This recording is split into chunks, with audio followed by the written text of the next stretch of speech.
Olá, bom dia a todos. Que alegria poder tê-los aqui mais esta manhã para continuarmos os nossos estudos do livro Eu Escolho Ser Feliz, de Rossandro Klinger.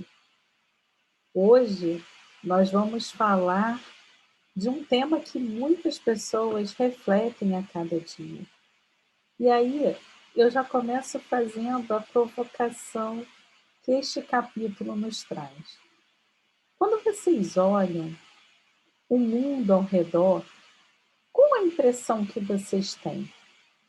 O mundo está melhor ou pior? A gente pode dizer que o mundo está melhorando ou o mundo está piorando?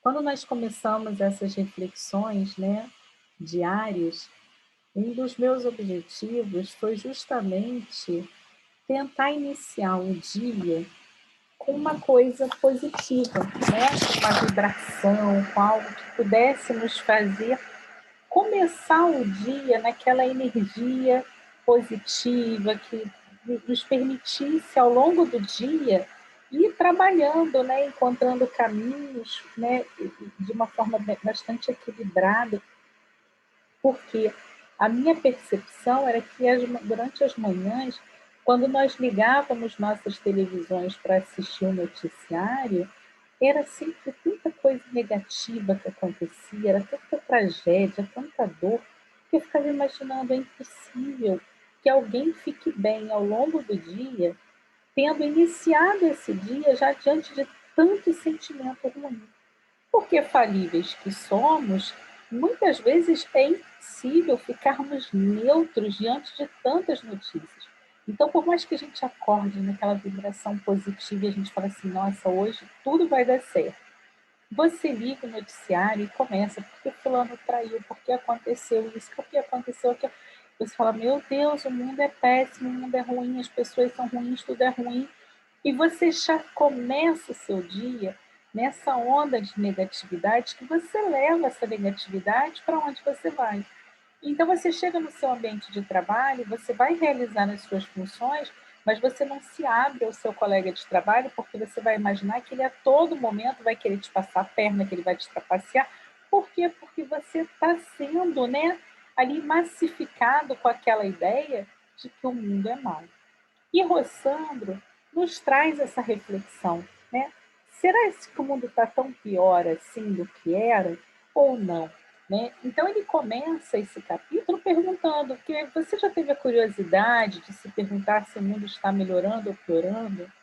E ele faz essa reflexão sobre a questão dos noticiários, Quando a gente liga o noticiário, certamente a gente sai com a impressão, o mundo está muito mal, A sensação que a gente fica é assim, a gente liga o noticiário e a gente tem a sensação de que houve um aumento nas guerras, um aumento na violência, um aumento de desrespeito, da intolerância, e a gente fica bem baqueado com isso, E aí, Rossandro compartilha conosco um e-mail que ele recebeu de um amigo e que dizia para ele assim, Rossandro, se você tiver paciência, eu gostaria de indicar um livro para você ler.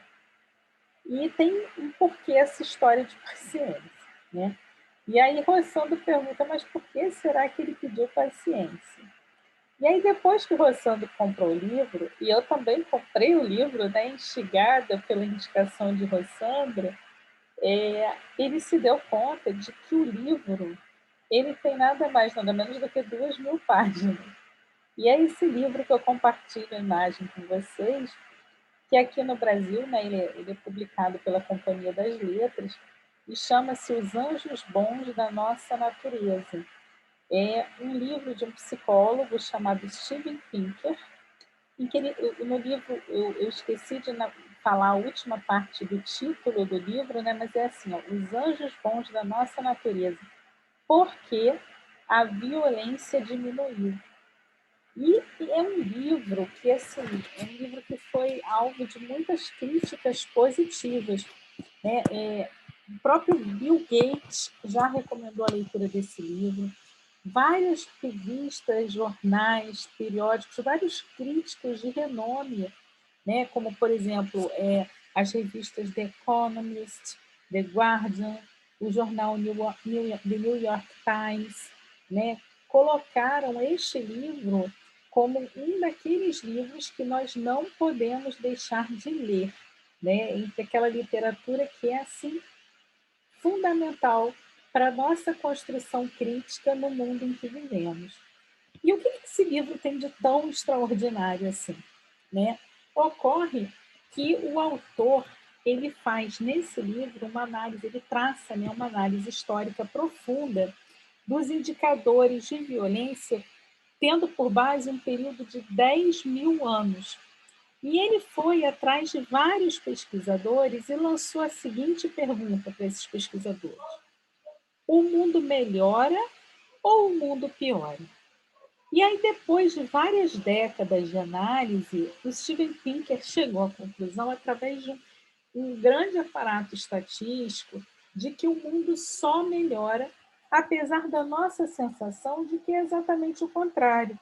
Mas aí ele vai explicar de onde é essa sensação. E ele diz assim, primeiramente, o que é que dá ibope? Né? As notícias ruins. Então, o que acontece com os noticiários às segundas-feiras? Quando a gente liga, a gente vai ver que eles vão cobrir todas as pessoas que foram assassinadas, vão cobrir os crimes violentos, os assaltos que ocorreram durante o final de semana, mas eles esquecem de noticiar que nesse mesmo final de semana, né, pessoas foram distribuir sopa para moradores de rua, foram visitar abrigos, foram a hospitais, foram cantar para doentes, distribuir cobertores, né? Pessoas que já têm noção de que fazem parte de uma sociedade onde precisam, né, ajudar-se mutuamente. Muitas pessoas fazendo bem. Mas como diria o nosso Chico no passado, né? Carroça vazia que faz barulho. E aí, né, o que a gente percebe é muito isso, que a nossa visão de mundo ela não pode ser restrita à notícia que é veiculada no noticiário matinal. Porque o noticiário matinal ele quer alcançar um número grande de pessoas. E isso tem muito a ver com o nosso padrão mental, com o nosso equilíbrio, com a nossa forma, né? A forma como nós construímos os nossos pensamentos. A gente sempre, quando a gente olha, por exemplo, nas novelas, nos filmes, a gente sempre tem aquele personagem que é o antagonista, né? Que é o vilão. E normalmente ele é marcado por características que nos atraem bastante dentro daquele nosso psiquismo ainda muito voltado para as coisas que são negativas. Então, nós ainda nos atraímos muito para essas coisas negativas. Essas coisas nos trazem um apelo muito grande. Tanto que algumas tentativas que já existiram ao longo dos anos, por parte de algumas emissoras, de divulgarem essas coisas boas, a gente vê que elas foram ficando cada vez menores. Mas isso aí é culpa da emissora? Talvez seja culpa nossa, que não foi capaz de dar o ibope suficiente para que aquela emissora continuasse mantendo aquele determinado tipo de programa, né? E a verdade é que o Steven Pinker ele coloca o seguinte: tudo depende do modo como nós queremos enxergar o mundo.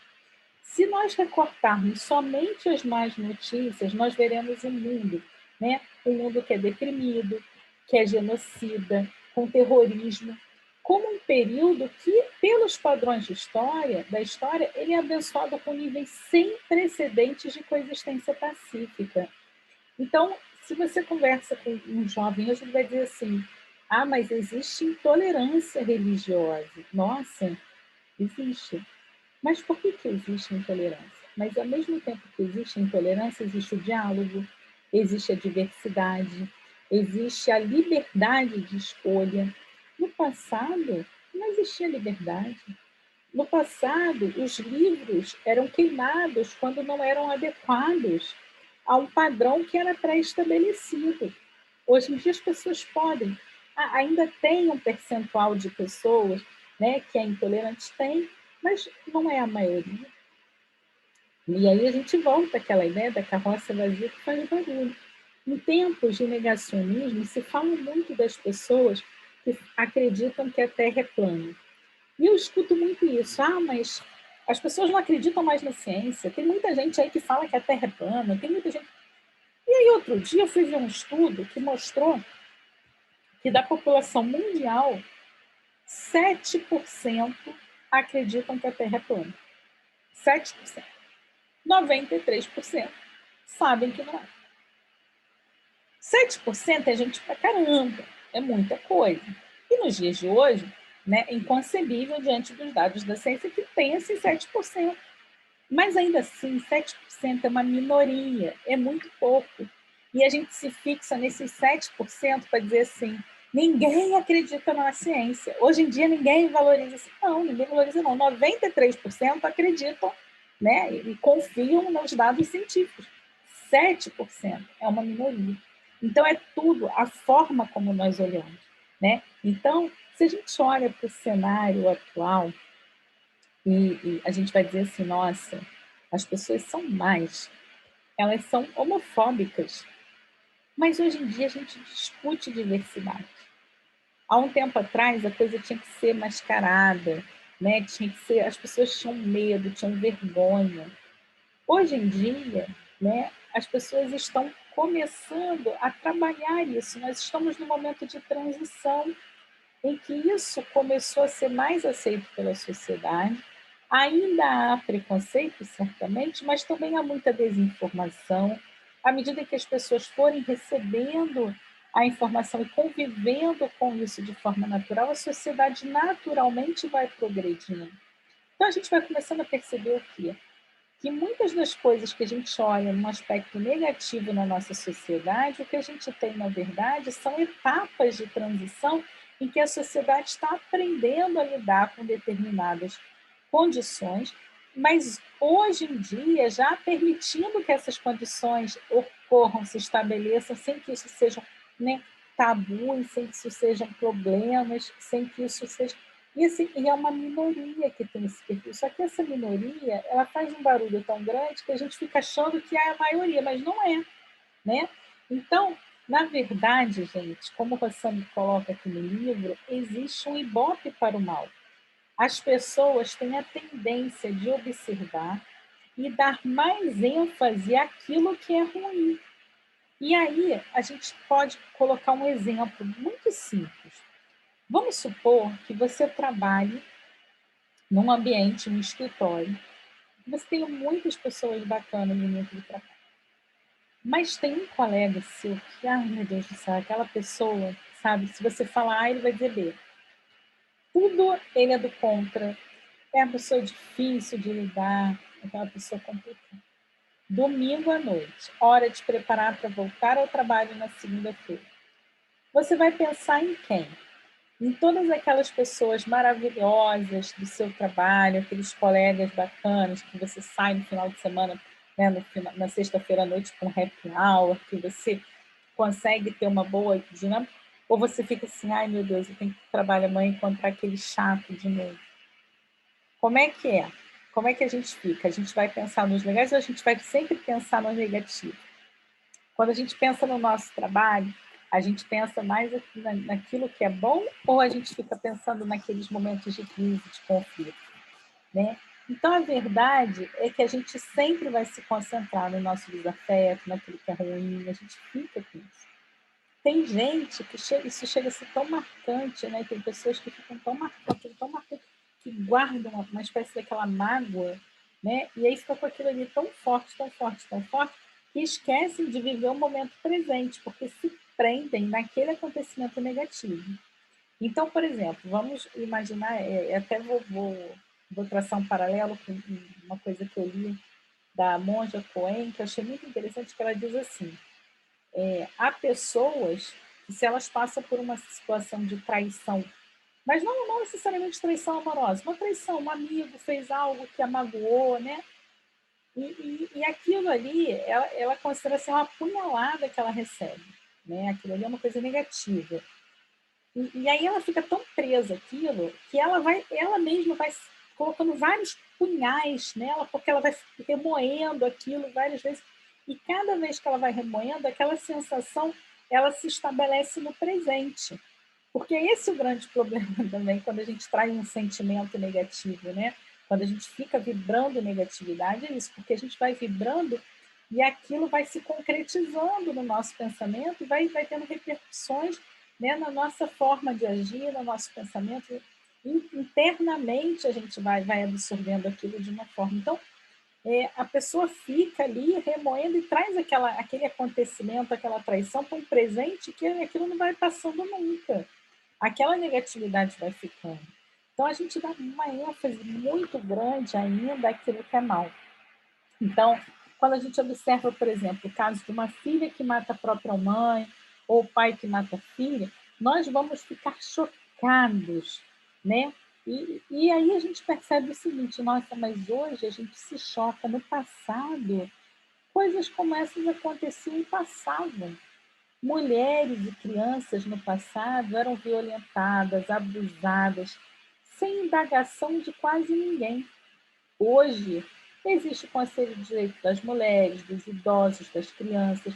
Existe uma sociedade que age, que se posiciona, né? Exige o espanto que revela, sim, a nossa evolução, né?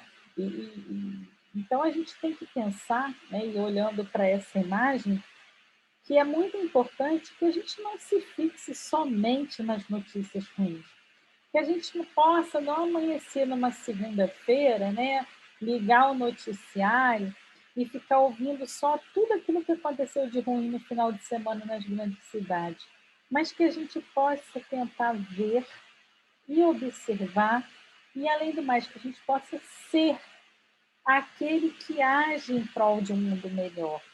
Então vamos tentar ir além, né? O convite que o Rossandro nos faz. Vamos construir novas perspectivas, acreditando na esperança e sendo agentes na construção da paz.